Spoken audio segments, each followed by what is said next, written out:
पुरुषोत्तम मास 8वें अध्याय की कथा सुनिए। श्री कृष्ण गोविंद हरे मुरारी, हे नाथ नारायण वासुदेवा। सूत जी कहने लगे कि हे तपोधनो, भगवान विष्णु श्री कृष्ण के वचन सुनकर नारद जी अत्यंत प्रसन्न हुए, परंतु फिर भी प्रश्न करने लगे। नारद जी कहने लगे, हे पृथु, लक्ष्मीपति जब वैकुंठ को चले गए फिर क्या हुआ, वह सब कृपा करके मुझसे कहिए। हरि का वृतांत सबके लिए हितकारक है। ऐसे प्रश्न से प्रसन्न होकर श्री नारायण जगत को आनंद देने वाले वचन बोले। श्री नारायण कहने लगे, हे नारद, जब लक्ष्मीपति वैकुंठ चले गए तो अधिक मास को अपने पास बुलाया। वहां वैकुंठ में बसकर अधिक मास अत्यंत आनंद करने लगा और भगवान के साथ क्रीड़ा करने लगा। श्री कृष्ण के मन से प्रसन्न होकर मलमास को 12 मासों में श्रेष्ठ कर दिया और सबका प्रिय बना दिया। इस प्रकार भक्त वत्सल भगवान युधिष्ठिर और द्रौपदी को कृपा से देखते हुए अर्जुन से बोले, हे राजसी, दुख में डूबे होने के कारण तुमने तपोवन में आए पुरुषोत्तम मास का आदर नहीं किया और वृंदावन चंद्र का प्रिय मास आपके वन में रहने से अनजाने से चला गया। भय से दुखित मन वाले भीष्म द्रोण भी नहीं जान पाए और भय के द्वेष से तुमने नहीं जाना। वेद व्यास जी से प्राप्त विद्या आराधना में लगे रहे। भयंकर युद्धशाली अर्जुन इंद्रप्रस्थ गए, उसके दुख से दुखित आप लोगों ने नहीं जाना। अतः अब क्या करना चाहिए? मनुष्य को प्रारब्ध भोग अवश्य भोगना पड़ता है। मनुष्य प्रारब्ध से ही सुख, दुख, भय और आनंद को प्राप्त होता है। अतः सदा भाग्य पर ही भरोसा रखो। हे महाराज, अब आपके दुख का दूसरा कारण कहता हूँ।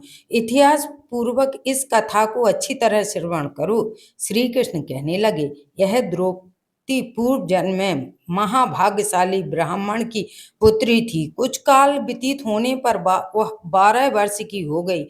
अपने पिता की यह एक ही पुत्री थी और बड़ी चतुर, गुणवती, सुंदरी होने के कारण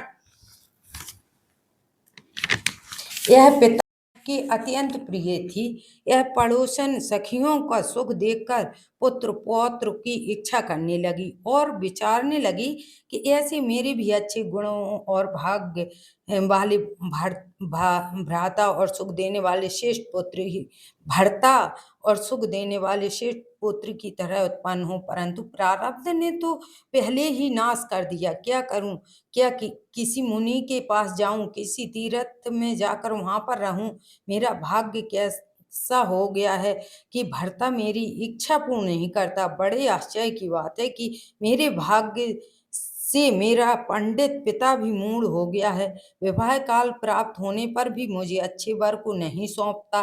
पति के दुख की पीड़ा तथा कुमारी में स्वामी का सुख जैसे मेरी सखियां जानती हैं, मैं नहीं जानती। ऐसे आकुल और व्याकुल वाले मनोरथ की चिंता जैसे मेरी भागवती माता पहले ही मर गई। शोक मोह की तरंगों से पीड़ित कन्या का पिता यह मेघावी ऋषि राज की भी पृथ्वी में विचरने लगा, पर कन्या के निमित्त जोड़ी का वर ढूंढने पर नहीं मिलने से अपने मनोरथ में निराश हो रहा था। पुत्री और उसके अपने दुर्भाग्य से ही उसको दारुण तीव्र ज्वर हो गया। तब वह ऋषि राज सब शरीर में अति शूल होने के कारण व्याकुल हो गया और श्वास पर श्वास युक्त होकर लौटता हुआ घर आकर पृथ्वी पर गिर पड़ा। जैसे मदिरा पान कर के आदमी मूर्छा को प्राप्त हो जाता है, वह अपनी पुत्री का स्मरण किया। जब तक पुत्री भय से व्याकुल होकर अपने पिता के पास आई, तब तक वह मरने को सदृश हो गया। देवयोग से आकाश में कांपता हुआ और कन्यादान के प्रसंग से उठे हुए महोत्सव से रहित और पूर्व काल के लिए ग्रस्त धर्मों से रहित होकर संसार की वासना को छोड़कर हरि में मन को लगाता हुआ मेधावी ऋषिराज हरि पुरुषोत्तम को स्मरण करने लगा। हे श्री कृष्ण, हे गोविंद, हे श्री कृष्ण, हे गोविंद, हे हरे मुरारी, हे राधेश, हे दामोदर, हे दीनानाथ, हे ऋषिकेश्वर, है आपको नमस्कार करता हूँ। आप मेरी इस संसार रूपी समुद्र से रक्षा करिए। इस प्रकार मुनि के वचनों को सुनकर बहुत जल्दी भगवान के पार्षद मरे हुए मुनि को जीव आत्मा को लेकर भगवान के वैकुंठ धाम को चले गए और वह पुत्री पिता का मरण सुनकर हाय हाय कर रोती और पिता के देह को गोदी में लेकर विलाप करने लगी। अत्यंत दुखित होकर दारुण विलाप करती हुई मानो उसका पिता जीवित हो अत्यंत व्याकुल होकर कहने लगी, हाय पिता मुझको किसके सहारे छोड़कर विष्णु लोक में चले गए। हे तात, अब मैं बिना पिता के किसके पास रहूंगी। ना मेरे भाई है, ना मेरे को कोई कुटुंबी है, मेरी तपस्विनी माता भी नहीं है जो मेरे भोजन वस्त्रों की चिंता करती। अब इस दशा में मैं भी मर जाऊंगी, जीने का अब क्या लाभ है।